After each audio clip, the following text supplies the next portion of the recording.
እርሲ ከካንተ ጉዳይ ከመነሳት በፊት እንግዲህ ባለፈው እዚህ ንግግር አድርጋለ ሰራተኛው ስታስለቅሰው ነበረ። ሰራተኛው እንግዲህ የውስጡን ቁስል የነካበት ይመስለኛል። ደመቀ ስለሚባል ሰው እስቲ እናንሳ። ደመቀ ማን ነው? ምንድነው የሆነው? በጣም ጀግና ታታሪ፣ በጣም ጎበዝ ልጅ ነበር።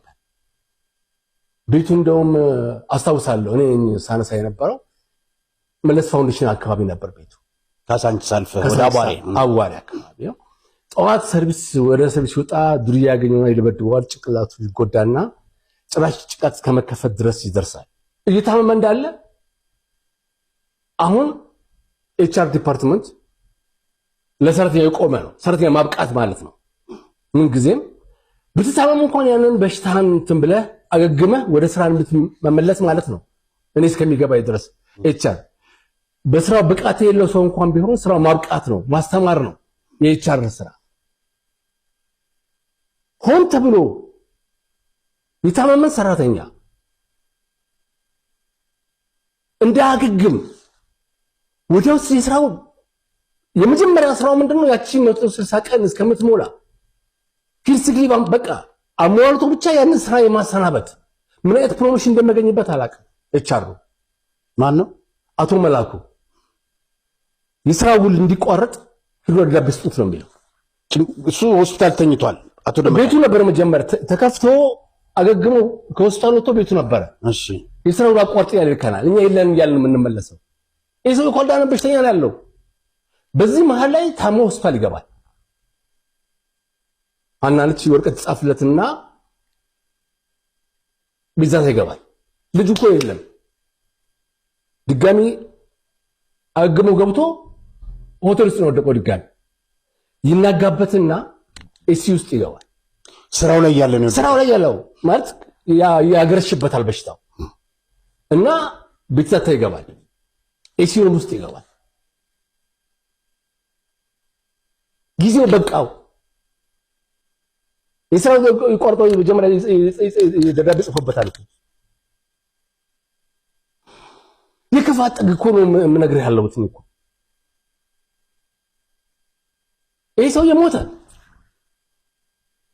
ወጣት ምስኪን ልጅ ቤተሰብ እንኳን የለው፣ ክፍለ ሀገር ነው ተጭኖ ነው ሬሳ። ሲሞት ግን አንደኛ አልቃሽና ሬሳ ሸኝ እሱ ነበር መላኩ። አዎ በጣም አልቃሽ። በቃ ይሄ ቀብር አስፈጻሚ ታውቃለህ? አበባ ይዞ ሄደ። ልክ እንደዘነበች እንደወሰደላት ያይሻላል። የዘነበች አበባ ወስደ በክብር የተቀበረች ይሄ ክፍለ ሀገር ነው የሚሄደው ሬሳው፣ ቤተሰቦች ጋር ነው የሚሄደው። በዶንቻ ነው ተጭኖ ሄደው ሬሳው። እሺ ቤተሰብ ጠዋይ ነው ያለው። እኔ ሸማቅቃለሁኝ እኮ ለቤት ሰው ቆርጥ አንተ ሰው እየተባለ የተላኩ ምላክ ሆነ ነኝ። እኔ አንዱ ሳይስቦታ አልፈ ያለ ከሱ ጋር አብረን የምንላክ ሂልተን ውስጥ ያለ የሚደረገው ግፍ ማመን ይከብዳል። አሁን ዲሲ እንደቀላል ወሬ ነው የሚወራው አይደል? አዎ ስንቱ ያለቀሰ እንደሚወጣ ብዙዎች ጽፉልናል ያሉት። እስቲ ቆይ ወደ አንተ ደግሞ እንምጣ። 30 ዓመት አገለገልክ። ከዛ በኋላ ኩላሊቶች መደበኛ ስራቸውን አቆሙ። 2 ደብዳቤ ጻፈልህ የማባረሪያ። ከዛ ፍርድ ቤት በቀን ልዩነት ውስጥ አዎ ይሄንን ያደረገ መላኩ ነበረ። ፈርስት ዋርኒንግ እና ሰከንድ ዋርኒንግ። ከዛ ደግሞ እነዚህን ደብዳቤዎች ክቡራን ተመልካቾች እንድታዩቸው እንግዲህ በዚህ ሰዓት ገብተህ በዚህ ሰዓት ወጣ 5 ደቂቃ አረፈድክ እየተባለ ከደሞዝ እንዲቆረጥ ያደረገው ኤችአር እሱ ነው አቶ መላኩ። ይቅርታ ተዋሪያ ህሊና ያለው ሰው እሱ ጋር እንደሚታየው 5 ደቂቃና 10 ደቂቃ የተለቀመ ነው።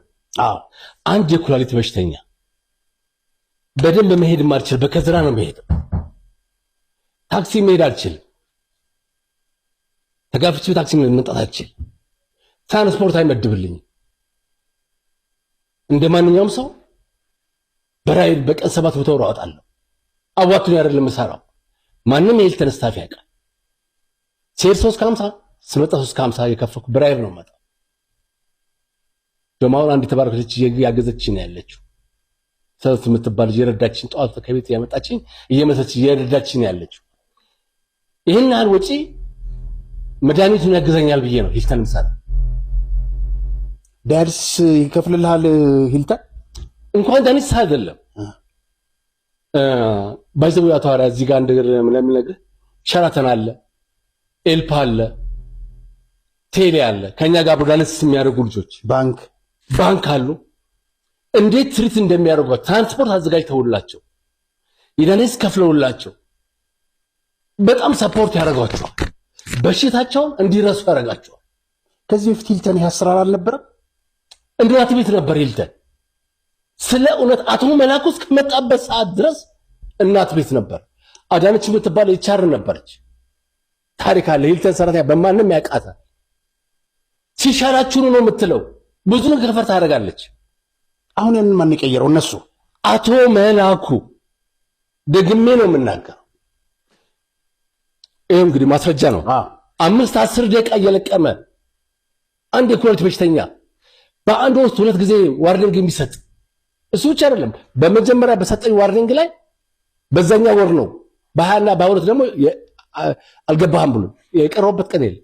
አንድ ቀን ደግሞ ጠርቶ አነጋገረ። ሰራተኞች ሲነግሩኝ ለምን አትለቅም ነው ያለ። እሱ አንድ አይደለም። ፈርስትም ጥያቄ አሁን የነሱ መጀመሪያ ያልተስማማነበት ጥያቄ ይሄ ነው። ጠራኝ። ምንድነው የሚያገኘው አንተ ብትለቅ?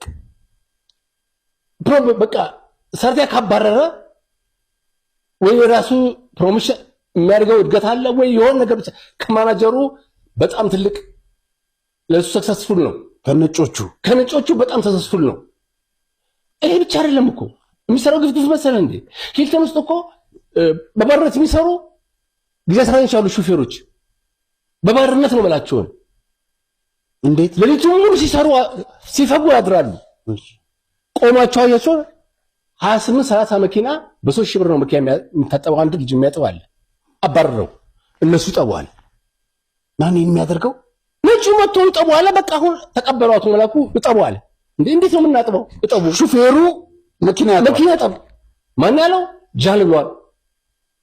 ነጩ ብሏል። የእግዚአብሔር ቃል ነው። ነጩ ካለ የእግዚአብሔር ቃል ነው። ማስፈጸም ብቻ ነው። ለምን ብሎ የሚጠይቅ ማንም የለም እኮ። እንዴት ሲሰራ ያደረ ሹፌር አፈር ድሜ ሲበራ በየመንደሩ 200 ኪሎ ሜትር ሲነዳ ያደረ ሹፌር ጠዋት መተው መኪና ያጥባል። ማጠብ ብቻ አይደለም እኮ 3,000 ብር 4,000 ብር 28-30 መኪና ያጠበ ልጅ ከስራው አባርሮ ያም እኮ ቤተሰብ አለ። ያ መኪና የሚያጥበው ልጅ